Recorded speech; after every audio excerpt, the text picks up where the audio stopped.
অনেকে গোসল ফরজ হলে মনে করেন যে এই অবস্থা সারি খাওয়া যায় না। এটা ভুল ধারণা। আপনার রমজানের রাতের বেলা গোসল ফরজ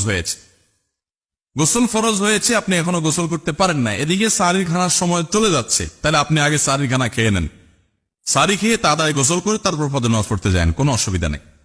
এমনকি যদি আজান হয়ে যায়, আপনি গোসল এখনো করতে পারেন না, তাতেও সমস্যা নেই।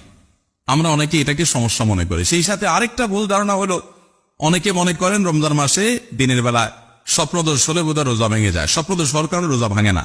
স্বপ্নদোষ হয়েছে, আপনি রোজা কন্টিনিউ করবেন, এই রোজা রাখতেও হবে না, কোনো অসুবিধা নেই, এটা আপনার ইচ্ছায় না।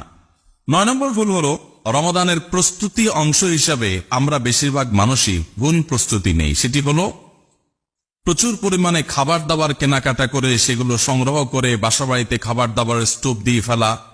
এটা হলো আমাদের বেশিরভাগ মানুষের রমাদানের প্রস্তুতি। অন্য যে কোনো সময়ের চাইতে রমাদান মাস